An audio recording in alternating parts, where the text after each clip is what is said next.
Greetings and salutations for Thursday, March the 5th today. I'm going to read an opinion piece. The author is a retired school teacher, Texas school teacher, who believes foreign policy should be made at least as much sense as a carpool schedule. She writes from her porch where the Wi-Fi is strong and the opinions are stronger. This is a piece I read about Mark Carney in Australia, and I really thought it was poignant. I'm going to read it if you care to listen. Or not, scroll on.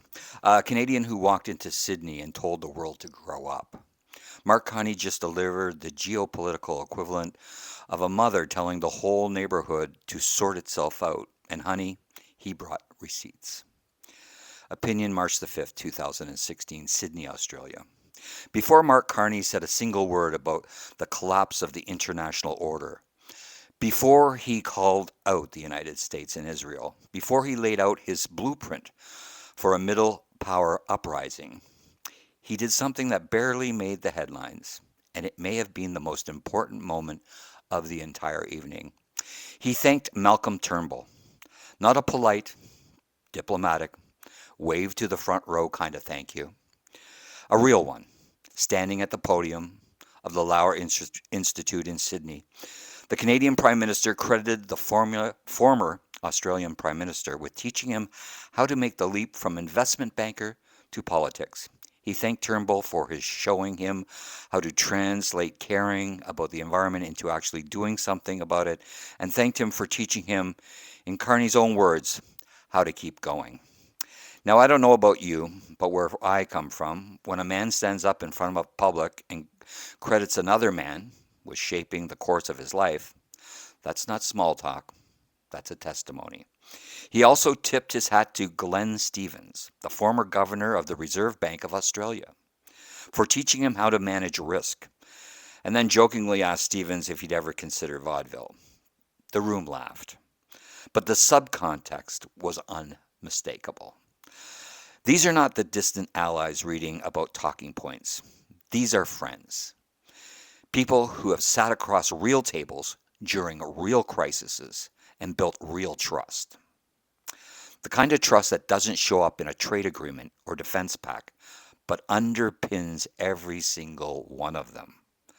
And here's the thing most people don't know, and honestly, most people in both countries would be surprised to learn. The personal bonds between Canada and Australia leaders runs deep, not just at the political level, but at a genuine pick up the phone, ask for advice, friendship level. Carney did not just fly to Sydney to give a speech. He flew to Sydney to walk into a room full of people who have made him who he is. That's not diplomacy. That's family showing up for family. And when you understand that, everything else he said that night lands differently. Because this wasn't a Canadian Prime Minister lecturing Australia. This was one great mate talking to another. Australia and Canada, without exception, are great mates. Always have been. And what Carney did at the Lau Institute was reminding everybody in that room and everybody watching around the world that personal relationships between leaders aren't some quaint footnote in geopolitics. They're the goddamn foundation of it. Now, having established that he was not a stranger walking into somebody else's living room, Carney proceeded to do what every no-nonsense mother does when she discovers the dog ate the Thanksgiving turkey, the kids set the trampoline on fire, and the husband just bought a bass boat on credit. He stayed calm, looked terrifying, and laid out a plan. His thesis, the rules-based international order, that polite fiction where countries pretend they all play nice because the United Nations asked them to do so, is not just cracked or fraying. It's having a full-blown identity crisis. And honey, it just didn't crack overnight.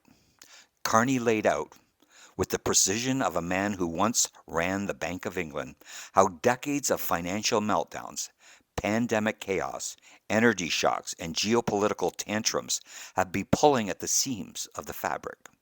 The great powers, he argued, have started weaponizing the very system that they were supposed to keep everybody honest. Tariffs as leverage, financial infrastructure as coercion, supply chains as choking points. In plain English, they've turned the neighborhood potluck into a protection racket. He pointed out that countries like Canada and Australia, middle powers with big resources, solid institutions, and enough common sense to know when they're being played, can no longer sit around waiting for the grown-ups to fix things. Because the grown-ups, as it turns out, are the ones flipping the tables. He was blunt about it. Nations cannot keep pretending they benefit from mutual integration, when the integration is really just a fancy word for subordination. That's not a trade relationship. That's a hostage situation with better catering. And then, because this man has the emotional range of someone who has both managed sovereign debt crises and apparently dropped an F-bomb during an O&A, God bless him, he pivoted to the Middle East. He didn't tiptoe. He didn't hedge. He walked straight into the room's most uncomfortable topic and sat down in the best chair. Canada has long considered Iran the leading source of instability and terror in the region, he said. No argument there. The regime and its proxies have murdered Canadian civilians. They've caused suffering across the Middle East that begs imagination.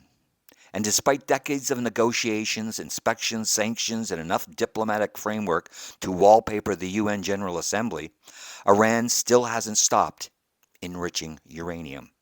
So Carney made it clear. Canada supports the efforts to neutralize that threat. Full stop. But here's the part that should make everyone sit up straight. He also said the quiet part out loud. The United States and Israel acted without consulting allies, without engaging the United Nations, and without so much as a heads up to anybody. That, he said, is yet another failure of the international order. The very system that was supposed to coordinate responses to exactly this kind of crisis simply didn't get invited to the party. You know what this is? This is when your neighbor decides to remodel his house, accidentally knocks down the shared fence, floods your yard, then asks you to split the cost of a new one. Carney is the neighbor standing in his bathrobe at 6 in the morning, coffee in hand, saying, I'm not paying for your fence, but I'll help you build a new one together. That's the core of what Carney is selling on this Asian Pacific tour. India first, and then Australia, and then Japan. Middle powers, he argues, aren't the powerless as everybody assumes. Combine Europe, Australia, Canada, Japan, and South Korea, and you've got a collective GDP larger than the United States and 3 times that of China. That's not a rounding error. That's a coalition with serious economic heft. And it's a big help. There can be no polite deferring to the 2 biggest guys at the bar and start building something of their own. He called it variable geometry, a term so beautifully bureaucratic it made almost me weep. What he means is flexible coalitions where different countries go further on different issues based on shared interests. Not one-size-fits-all multinationalism. Not everyone agrees or everybody moves. Actually, functional problem-solving coordination. You know, the stuff that works at church, at bake sales, but apparently not the G20.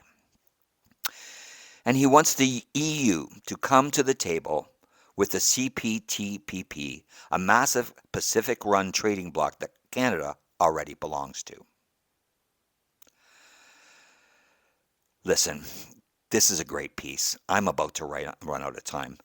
Mark Carney may not have the charisma of the current American president. He doesn't govern by true social posts or threaten to annex allied nations for sport.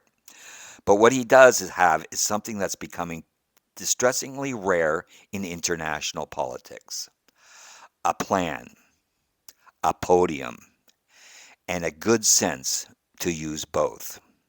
He's the kind of man who measures twice, cuts once, and doesn't brag about it at the barbecue. Have the day you deserve.